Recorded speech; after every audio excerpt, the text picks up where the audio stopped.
Welcome to the channel. This is Go Gretty and welcome to the Gran Turismo 7 GTWS Championship Series. This is the Nations event and we are at Tsukuba in the 2015 ND Miata Roadster, the only track and the only car in this combo.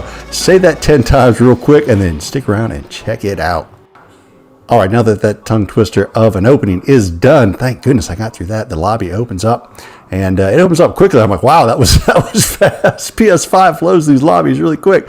Looks like I'm in maybe the second split lobby here, which is fine by me. I am number 4. That is door number 4, so I'm the 4th ranked driver in this lobby, and that's going to take us out to qualifying. So we have 7 minutes to qualify here at Tsukuba, and I just want to get out on track as soon as possible and start putting down some laps. I didn't put in a whole lot of practice time for this race. I kind of last minute jumped into it. I said, I don't want to miss the first opening round of the championship series on GT7. Got to get involved. So jumped in, put about an hour's practice in, which clearly is not enough, and sent it. So heading out now, I'm behind Hawko here as we're heading around the hairpin. I'm trying to get his slipstream, trying to get a little extra pace on my lap, and I get on the gas a little too early. Rear end comes out, and I decided to abort that lap and get out the way of Crimson Wolf there behind me. Gave him a little bit of sleep before I jumped out of the way. So that lap is dead, so we're going to have to go for it again. And a few laps later, I'm sitting on a 1:13.6, which is an abysmal time.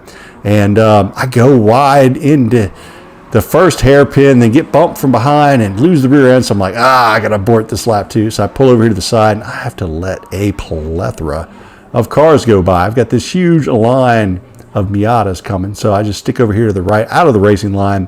And then I move back over when I finally see a gap in the traffic. And then almost cut off Duck there.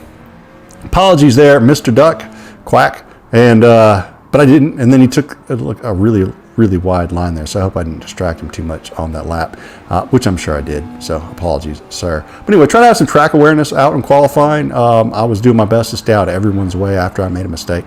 Everyone will appreciate that from you. If this is your first time in Nations or you're just starting in these championship series, have that track awareness. Your fellow drivers will appreciate it. So I finally get a decent lap in.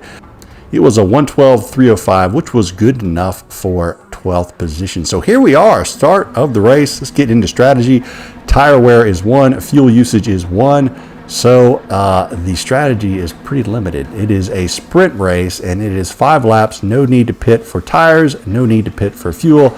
And that's it. There is really no strategy to this race. Now here's the opening grid. If you have not seen that before, they go through this entire grid all the way through P20, but we're not going to go through all these. We're actually going to get to the race. So here we are, start of the race. Move traction control to 1, which I'm not 100% sure was necessary, but went ahead and did it anyway since I hadn't practiced the race other than in the free practice lobby. So I hadn't actually raced against other cars here on the track. I mean, I've been on Tsukuba before and raced against other folks, just not in this car combo here on GT7. So get on the brakes here, trying to keep a little bit of space between me and Lisa Salters. Don't want to murder him on the opening lap. Got Tesos right behind me there, and it looks like Ford Fairlane is right behind him. Crimson Wolf to my left there as we head into the second hairpin.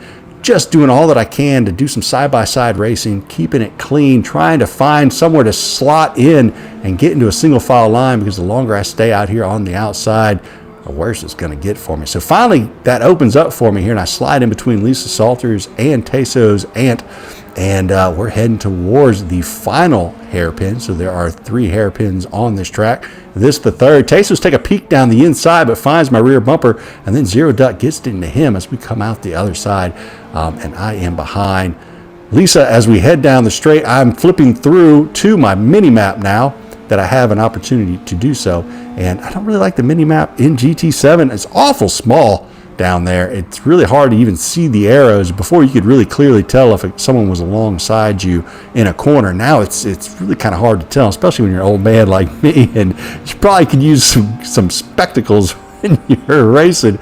It just looks like 2 dots on there. It's really doing me no good. I need to be able to zoom in or something. Anyway, so heading through the first hairpin, looking pretty good.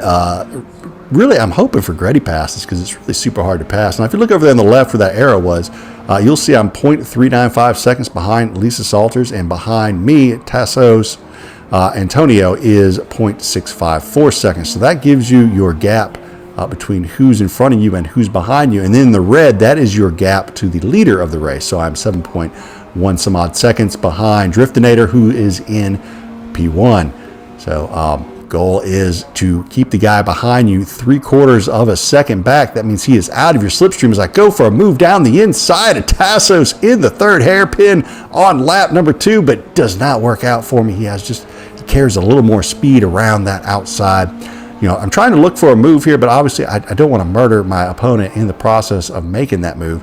And not easy here in these ND Miatas because they don't carry a lot of speed and they don't have a lot of horsepower, which is what's nice about the GT3 cars or GR3 cars, is that if someone makes a mistake, it makes it easier for you to make a pass on them, as you can get on the throttle early and the acceleration is much greater. So heading down through the first hairpin, a little tap there on Lisa Salter's bumper, keeping it tight as we come through this section of track. It is bumper to bumper racing here at Tsukuba, and it's, man, the pack is just frothing at the mouth. The folks are looking for space, trying to find a place to pass as Crimson Wolf goes wide in the grass, leaves Lisa Salters some room after making a mistake there, lets Lisa Salters on by, and I'm thinking, okay, well, if Lisa can get by Crimson Wolf, I might be able to as well. So hopefully he makes another mistake here soon. So I go out wide, try to get the cutback. It is not available as Crimson cuts it off there, hits the apex, parks the bus nicely on the third hairpin. So heading towards the final turn. This final turn was fast if you drifted it, but of course you take the chance of drifting it a little too much and bleeding off too much speed. So you want to get the rear end out a little bit and feather in the throttle. As you can see on the right hand side, you can see me working that throttle, trying to steer the car with the gas pedal, come out the other side pretty nicely and on to lap number 4. We are now 10 seconds off the leader, so we have dropped about a second a lap, which makes sense because he qualified about 1.2 seconds in front of us. So he's got a good bit of better pace than we do on the course. But we are hanging with our group here, which looks to be about P6 through P14. So it's quite a group of competitors, and everyone's racing pretty clean. As I get into the side of Tassos, the quarter panel there a little bit. Thankfully, he catches, I'm sorry, that was not Tassos, that was Crimson Wolf that I got into the quarter panel of. It allows Tassos by because I backed off the throttle, let him back in front of me. Again, you're trying to race hard but have good sportsmanship in these championship races. So while I got into the quarter panel of Crimson Wolf, I was not going to complete that move as that would have been dirty. And then my boy Duck, Zero Duck, gets into the back of me. Now, I have raced Zero Ducks, yes, Rip Gretty, Zero Duck for years on Gran Turismo Sport, and I think I can count on one hand the amount of times he has hit me from behind. And I practiced with him a lot. And so I probably broke a little early there trying to set up a move, trying to look down the inside. Now, Zero Duck does a sporting thing here and waits on me. I'm flashing my lights. Just tell him, go ahead, Duck. I know he didn't mean it. I have raced with Duck enough to know he did not mean that at all. So no worries, Duck. He apologized to me at the end of the race. It sucked, but not that big a deal. So on to lap number 6. I have caught up to someone else who's had a problem during the race, which was Phase Potato. He must have spun out or got hit off track or something at some point in the race, as I have now caught him on lap number 6. So I'm like, oh, that's all right. Well, that gives me something to race against here at the very end. So I'm going to try and see if I can't make a move on Mr. Potato. No head. Here on lap number 6. Goes wide on the second hairpin. So I'm wondering if he has a complete confidence in this track here. He goes wide again there. I'm like, okay. Looking like he's going wide in some spots. An opportunity may open up if I can get close enough to make a move here on Phase Potato. Going to get down into this hairpin again. Going to try and get the undercut. Go in wide, come in narrow, then power out early. Try and get a run on him coming out that corner.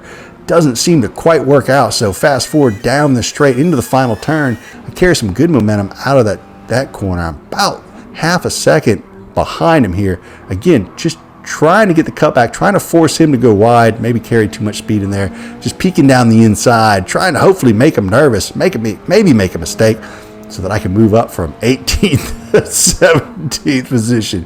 Yes, here we are battling for 17th. He does go wide in the second hairpin, so I go down the inside of him there and give it a little peek there, and then he heads through this corner a little too fast, a little out of control, gets in the grass there, unable to control it, coming out the other side, finally makes that mistake that I was looking for, and I'm able to make the move into P17 here on this opening round of the Nations race.